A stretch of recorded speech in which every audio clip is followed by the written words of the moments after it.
antes que nada, bienvenidos todos aquí al Centro de Estudios de Historia de México, Fundación Carlos Slim, cuyas puertas están abiertas para congresos, encuentros, presentaciones de libros, conferencias. Y cuando me propusieron la celebración de este encuentro, que es ya el tercero, gracias a Jesús González Yusmal, pues no dudamos en abrir las puertas, dado que es un tema, como bien decías, todavía por explorarse, por descubrirse, aunque ya es patrimonio de la humanidad, tengo entendido.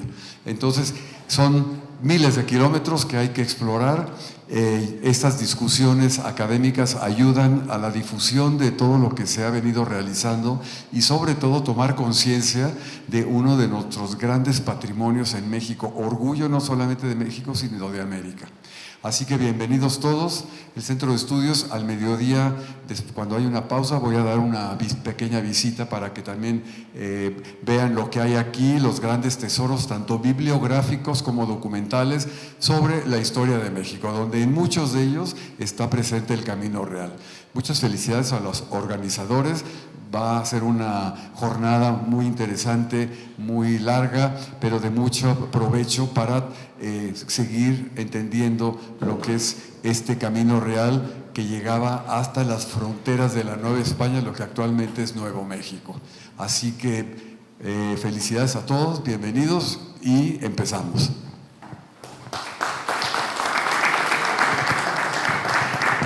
Señalábamos que el Camino Real de tierra adentro está configurado, materializado, aun cuando es un patrimonio intangible, toda vez que es un patrimonio cultural que parte de la Plaza de Santo Domingo, donde se ubicara la aduana de México, y en la que tenían que ingresar, por lo tanto, las bienes muy específicamente de origen mineral, plata y oro, para tener el control sobre su producción y sobre su destino, tanto para ser trasladados a la fábrica, o más bien a la casa de moneda, a la elaboración de las monedas de entonces, ubicada precisamente ahí en la cercanía de Plaza de Santo Domingo, o para su traslado a ultramar mediante los acuerdos que con el virreinato se celebraban. De modo que en Santo Domingo se concentró esa actividad económica, esa actividad de fiscalización, de la que se desprende después toda una consecuencia de tipo económica, como fue precisamente la explotación minera de los yacimientos en el norte de la República a partir del altiplano. Esto, que se llamó por consiguiente el Camino de la Plata, tenía por el propósito el que los activos, los empresarios que tenían esta actividad minera, lo fueren llevando a cabo, lo caminaran. Si consideramos que el Camino Real era ya una denominación por la oficialización del trayecto, porque servía para conducir precisamente estos bienes y porque era reconocido como una infraestructura del Estado en el virreinato y por lo tanto bajo su control, bajo su vigilancia y bajo su supervisión.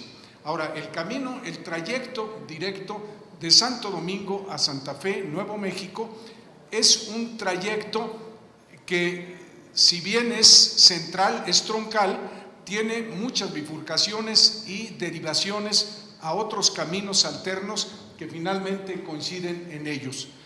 Y de consecuencia, es el Camino Real ya una institución que queda bajo el resguardo del Estado mexicano de aquel entonces. ¿Por qué se llama o se denomina camino adentro? Bueno, pues es para diferenciarlo de los caminos de litorales, de los caminos contiguos a las áreas de la costa de la República, o de lo que era el Nuevo México, y que este camino era continental, era sobre tierra firme y se trasladaba básicamente para conectar los centros de explotación minera.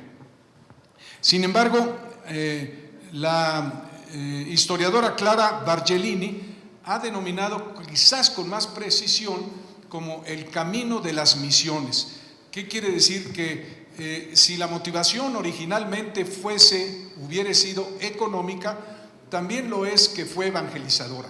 Es decir, los caminos se abrieron para también trasladar a la encomienda de la fe, de la transmisión de los valores evangélicos. Y por eso se fueron asentando distintas misiones, centros de evangelización, que a su vez de ahí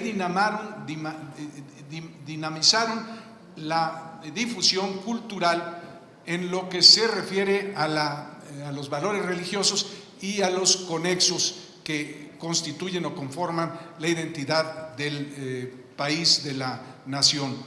Es importante resaltar que cuando nosotros adquirimos la independencia, logramos la independencia de España, nuestro territorio nacional, por consiguiente, comprendía hasta el norte, por el lado del Golfo, hasta Santa Fe por el lado del Atlántico, y por el lado del Pacífico hasta la Alta California, comprendiendo los estados intermedios entre Texas, entonces también Luisiana lo fue, Nuevo México, y por el lado del Pacífico, California y Arizona. Este gran territorio era básicamente el territorio más grande de lo que fue la Nueva España y de lo que fue, por consiguiente, la primera República Mexicana que declara la Constitución de 1824. Tan es así que el propio generalísimo don José María Morelos y Pavón habla de una América septentrional, habla de que nuestro territorio era mucho más vasto a partir del paralelo que divide el continente medio del continente del norte, el paralelo de Cáncer, que es el que divide en realidad el continente de lo que se conoce como el norte, el centro y el sur. Aquí, pues, el trópico de Cáncer está es mucho más amplio nuestro territorio, a partir del trópico de Cáncer hasta lo que fueron nuestras fronteras históricas, en Santa Fe por este lado y por el otro a California. ¿Por qué genera esto tanto interés de la UNESCO? Válgaseme también, ahora que hablo de la UNESCO, rendir un homenaje a quien fuere de sus fundadores, un mexicano que en realidad trascendió la historia porque aporta a todo el conocimiento de los elementos esenciales de las identidades nacionales, la cultura como un valor a preservar. Ya se había declarado justamente la relación de derechos humanos fundamentales, la Carta de San Francisco, pero faltaba acabar el recuento de lo que es el acervo humano que permitiría que las naciones se conociesen a sí mismos y por lo tanto llegaran a la conclusión de que el respeto que reclaman para sí mismos es el respeto que deben al resto de las naciones que conforman el globo, la comunidad internacional. Entonces es importante reconocer este hecho y por ende que la UNESCO hubiese también valorado el contenido, el valor de este gran patrimonio histórico. Decía yo hace un momento, un patrimonio itinerante, porque es un camino, porque está recorrido y que está sembrando en cada sitio las semillas de lo que es la cultura mexicana que llega hasta Santa Fe. Dicho sea de paso, Santa Fe se consideró y era una aspiración, era un objetivo llegar allá, porque fue también una revelación ancestral del Imperio Mexica, como su límite, como su punto último de dominio del Imperio Mexica. Por tanto, se hablaba de un nuevo México con grandes riquezas, con grandes oportunidades de trabajo y de desarrollo, y había pues una inclinación, una vocación a trasladar la cultura del centro del país hacia el norte medio del continente.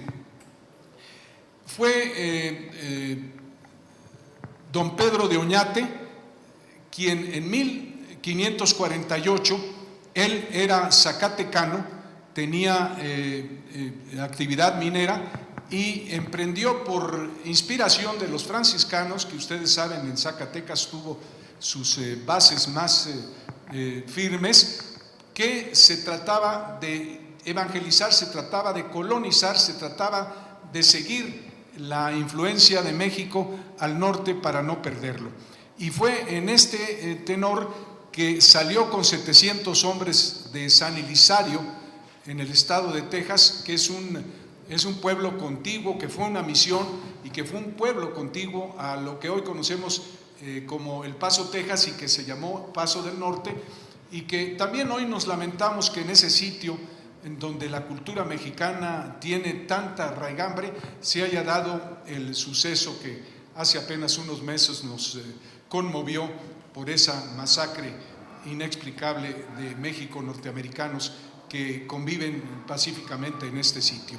Bien, entonces el traslado de México hacia allá se llevó a cabo, decíamos yo, primero por las motivaciones económicas, por las motivaciones religiosas, por algunas motivaciones ancestrales que se remontan todavía a la cultura náhuatl, a la cultura mexica, y que por lo tanto vinculan necesariamente el territorio nacional con el territorio que fue nuestro históricamente hasta Santa Fe.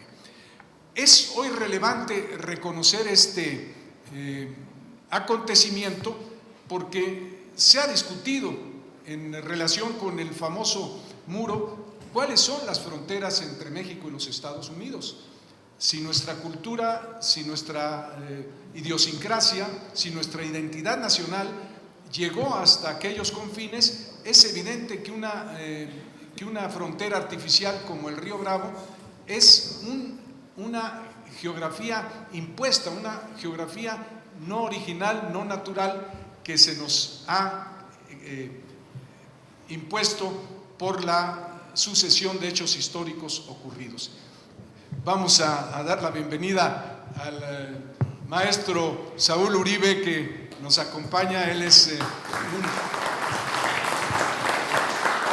un gran jurista, historiador y, ya lo diremos con precisión, restaurador de la hacienda de Ocotepec, donde radicó nada menos que Leona Vicario, la madre de la independencia, y que él la ha rescatado, y el acervo que esto significa, y que si bien está en el estado de Hidalgo, no deja de tener pues también la radiación del Camino Real de tierra adentro. Muchas gracias por su asistencia, maestro Saúl Uribe. Entonces, decía yo que estábamos en el momento en que el impacto de la cultura en el centro de la República, que por cierto hoy también hacemos un reconocimiento, que se hace la investigación precisa de en qué momento se funda la Gran Tenochtitlan. Hablamos de alrededor de 200 años antes de la llegada de los españoles, y que por lo tanto estamos hablando de 700 años en que la Gran Tenochtitlan se ubica en ese sitio. Y 200 años después van a venir los ibéricos con la traída de la cultura también mestiza de la península ibérica, y se va a crear la Nueva España. Luego entonces la capital de la Nueva España, como la capital de la Gran Tenochtitlan, se ubicaron precisamente aquí en el centro de nuestra patria.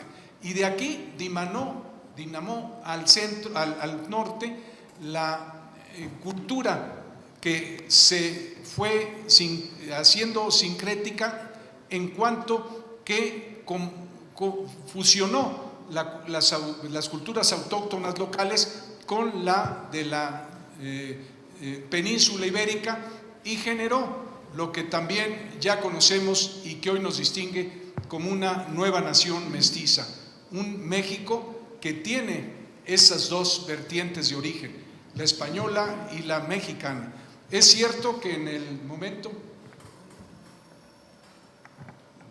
andamos con tiempos ya un poquito pasados, bueno, simplemente para retomar el dato y salir con nuevamente el recorrido del camino real de tierra adentro, que comprende, como lo señalaba, la partida desde aquí, desde el centro de la ciudad hasta Santa Fe, Nuevo México.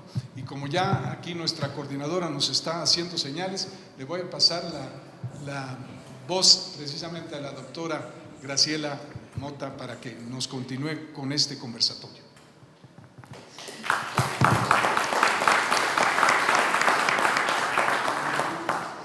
Muy buen día.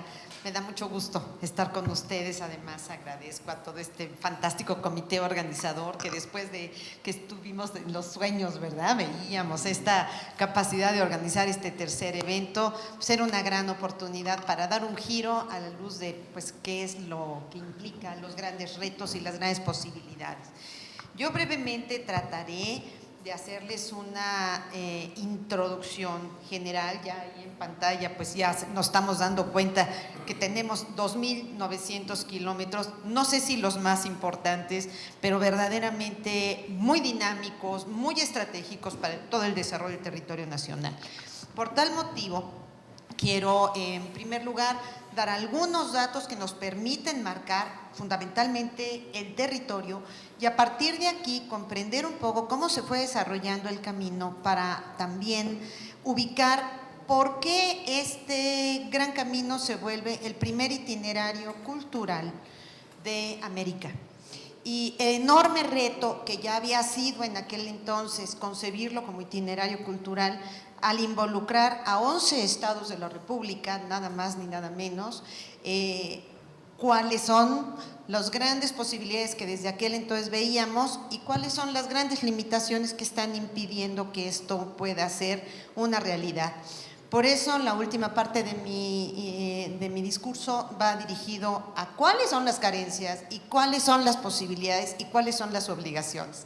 Entonces celebremos esta presentación. En el momento en que ya el verdugo del tiempo me lo señale, pues trataré de que podamos cerrar. Pero la idea sí es decir, es un gran territorio, pero no basta con el embelezamiento de toda su descripción real, sino si no pasamos a verdaderamente adquirir el enorme favorecimiento, los retos, las grandes oportunidades que esto trae para México, tampoco vamos a saber hacia dónde vamos. Y es por aquí, ahorita lo comentábamos afuera, a mí cuando se me mete algo en la cabeza, se me mete.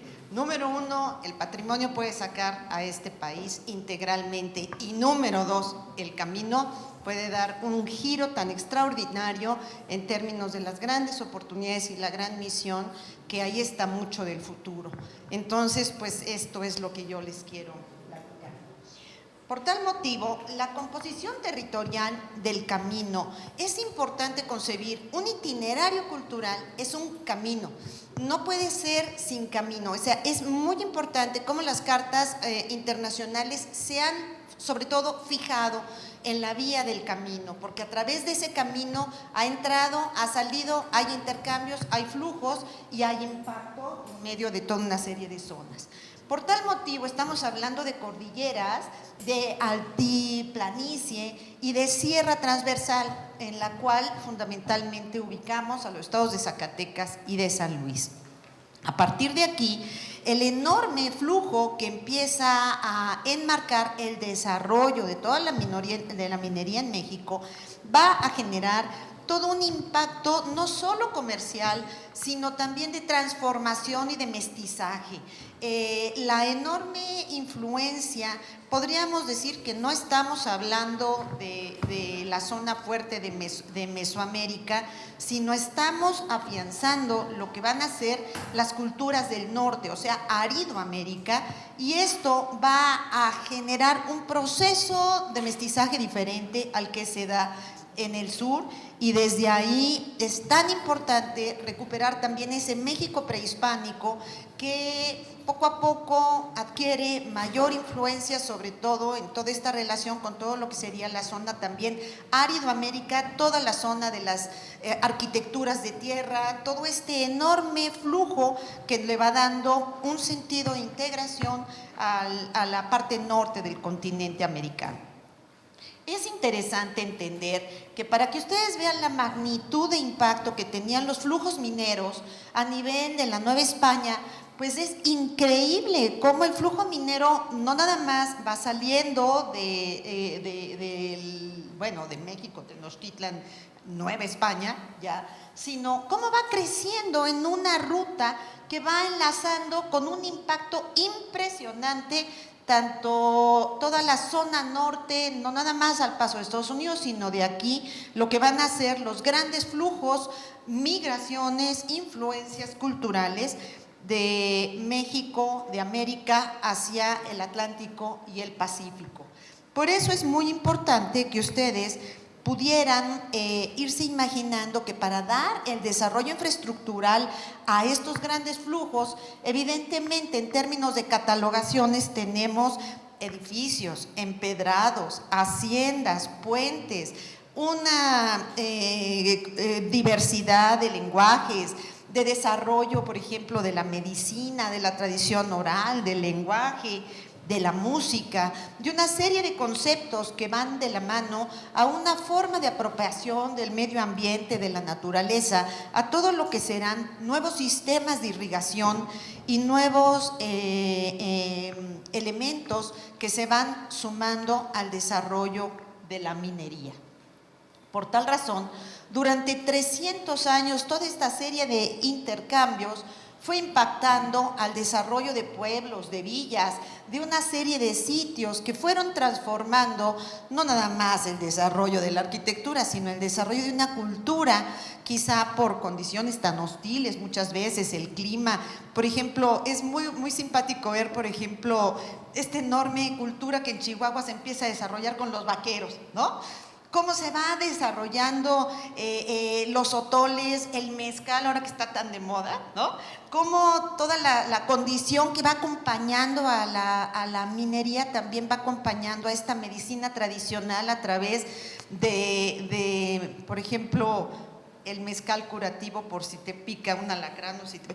Todo esto, la cultura de la ¿cómo se llama? La carne de machaca, o sea, todo esto va dando el horizonte mágico, mítico, a todo un territorio digno por inventar. Y eso es verdaderamente lo que aquí se va desarrollando como gran impacto, es toda una serie de influencias que nosotros vamos a ir viendo en nuevos poblados, como ya lo que sería el impacto de la producción minera en San Luis, en Chihuahua, en Torreón, Coahuila, en Fresnillo, en Zacatecas, en Aguascalientes.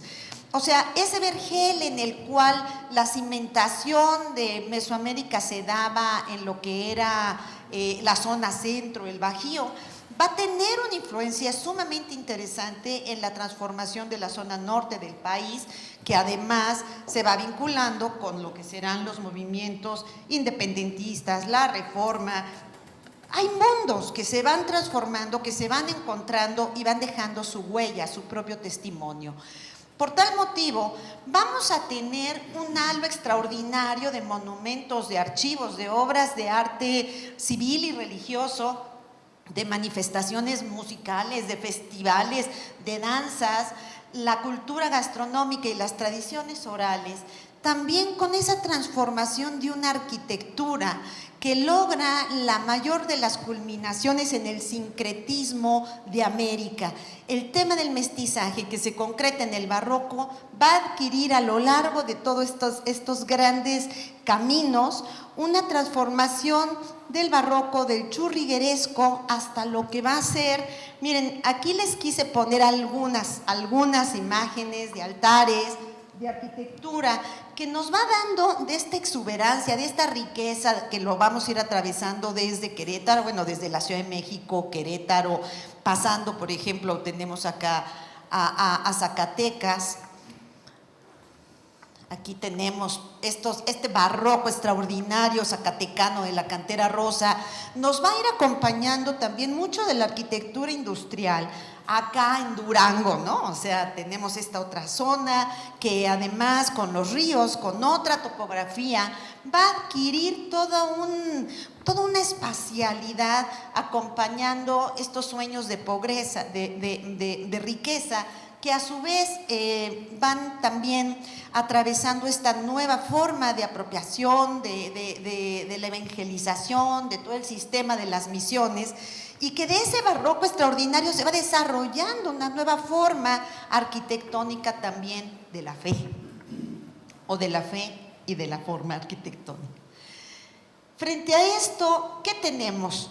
Simplemente en 5 estados, como son Guanajuato, Jalisco, Querétaro, San Luis y Zacatecas, es una cantidad, es todo un sistema de sitios y de monumentos impresionante. Aquí el INAH tendría que darnos mucha información al respecto. Yo traía, pero luego dije mejor no profundizo, pero es increíble la cantidad de zonas de monumentos declarados con un énfasis extraordinario que ni siquiera han contemplado todavía fuertemente, no le corresponde tanto al INAH, pero sí esta falta de comprensión que aunado todo ese movimiento arquitectónico se conjuga con los monumentos históricos en siglo XX, van desarrollando una cultura diferente, muy empresarial, que va a tener que ver también con una red de distribución municipal impresionante. O sea, estamos hablando de un país en la cual el municipio tiene la palabra, pero a la hora que un municipio se pone de acuerdo con otro municipio, dejan de tener la palabra. Estamos hablando de un país donde la relación y los intercambios entre los estados, pues ahora los podemos ver de colores, antes los veíamos de sabores. Lo de menos es eso, pero no se pueden poner de acuerdo 2 municipios. Imagínense ustedes este enjambre municipal en el cual tendrían que preservar ese escenario de futuro. Y hacia eso, esta información que yo he querido traerles apunta a por qué esta ruta se vuelve la primera ruta de América. Nada más en términos de turismo, de atractivos en los estados, es impresionante la variedad cultural, histórica, territorial a nivel de lo que sería turismo ecológico, etcétera, en términos de potencial. Si a esto le aunamos infraestructuras carreteras, infraestructuras tranviarias, enorme desarrollo industrial, uno dice, bueno, ¿y entonces? ¿Por qué no se han puesto de acuerdo? Porque la verdad es que no se han puesto de acuerdo para transformar creativa y productivamente el camino tierra adentro. Por tal motivo, sí vale la pena mencionar que el 25 de julio al 3 de agosto del 2010 se declaró el Camino Real de Tierra Adentro como Patrimonio Mundial bajo la categoría de itinerario cultural. ¿Y qué es eso? ¿Con qué se come? Una ruta se puede concebir fácilmente cuando se diseña un camino turístico, pero un itinerario cultural, ¿y eso qué es? Pues es un sinónimo de la ruta, así se habla en Estados Unidos, así se habla en francés, entonces pues los itinerarios es otra historia. No, era la gran oportunidad que hasta este momento permitió, por ejemplo, empezar a establecer un nuevo concepto o categoría patrimonial que en México carece de figuras, y al carecer de figuras está limitándolo en una faja que la sitúa estrictamente a nivel de la ley de monumentos, que la sitúa cuando mucho al tema de los sitios, pero no le da el flujo, siendo que el flujo es lo que valida el itinerario. Pero todavía es peor, el papel de la tradición frente a la condición de potencial de una enorme vocación de emprendedurismo de toda esta zona, ¿en dónde queda? El papel de la educación superior, la vinculación, la transformación real, el destape del desarrollo industrial de grandes zonas del territorio, ¿dónde quedan? ¿Qué tiene que ver eso con el itinerario? Todo eso es parte de los motivos de un itinerario cultural. Por esta razón, el sistema, por ejemplo, la investigación, el fomento, la documentación es uno de los grandes retos. Por ejemplo, esta es una zona que no se sabe si es o no uno de los viejos parajes militares. Pero bueno, pues como mucho de esto tiene esta historia de la arquitectura de tierra, está rehecha, está deshecha, pues ahí están, ¿no? Hay que documentar, o sea, nada más esto es un ejemplito de lo que nada más el marco de la innovación y la globalidad ofrece a lo que es este maravilloso flujo que si nosotros lo situamos, por ejemplo, en otro orden y nos percatamos de la enorme relevancia de lo que sería el itinerario de la ruta de la sede, nos damos cuenta de lo que estamos dejando de ser. Si nosotros nada más nos fuéramos, por ejemplo, a estos caminos religiosos como el de Santiago de Compostela, es muchísimo más lo que aquí está contemplado. Y es un enorme potencial que nos obliga a entender que los sistemas de financiamiento obligarán a generar organismos de integración regional cuyas jurisdicciones deben de coincidir en un mismo trazado histórico, pero para fomentar la enorme reactivación. No es posible el nivel de carencias que tiene el Camino Real de Terra Adentro, cuando estamos hablando de 11 estados de este país, en donde está todo el desarrollo. Por ejemplo, este es un mapa nada más que el verdecito, digamos, fuerte, tiene que ver con la educación, con el sistema de educación. Estamos hablando de una escolaridad en toda esta región de mayor, de preparatoria. No puede ser que en este lugar no estemos transformando la riqueza de este país. Estos son breves elementos que van describiendo sitios, haciendas, templos, capillas, puentes, una serie de vías, colegios, cuevas, minas, conventos, hospitales, cementerios, y esto además de varias ciudades patrimonio mundial, como lo que es el Centro Histórico de la Ciudad de México, la zona de monumentos de Querétaro, todo lo que es San Miguel Allende y el santuario de Jesús del Nazareno, Guanajuato, Zacatecas y lo que venga. Frente a esto, pues ¿cómo vamos a entrarle a un mecanismo de gestión? Pues justamente elaborando proyectos a mediano y a largo plazo. ¿Y cómo se hace eso? Pues ese es el gran reto de este país. Y no sé si sean cuartas, terceras, quintas o novenas transformaciones, pero si nosotros no tenemos una mirada de largo plazo, en la medida en que no la tenemos, la destruimos. Día a día que no estemos trabajando en favor de este itinerario, lo estamos destruyendo, porque no es posible la trivialización, el impacto increíble a nivel del desorden urbano, nada más por mencionar uno de los factores que hay en la región. Por eso esta es la última parte de mi intervención, carencias. No hay planes de manejo, mucho menos que operen. O sea, si no hay planes, pues tampoco operan. No hay congruencia intersectorial. Una cosa es desarrollo urbano, otra es turismo, otra es educación, y uno dice, bueno, ¿y por qué no se ponen de acuerdo? Porque es imposible, cada uno funciona por su lado. Capacidad de cooperación, simplemente la gestión en términos mundiales de oferta y demanda que habría para desarrollar esto es inmensa, son áreas de oportunidad hechas a un lado. Aprovechamiento de la amplia infraestructura carretera y tranviaria, ahí está. Frente a esto, entre otros, ¿qué vemos? Crecimiento desordenado de las localidades, centros de población, enorme deterioro, presión de recursos naturales, históricos y culturales diluida, carencia de visión de mediano plazo en las administraciones, marginación de municipios, localidades, no se diga Zacatecas, con una cantidad de pueblos fantasma, falta de centralidad de proyectos, inexistencia de proyectos. Y si le vamos dando, Las mismas carencias se traducen a nivel de medio ambiente y las pocas iniciativas están generando pérdida de valores, de tradiciones, de identidad local.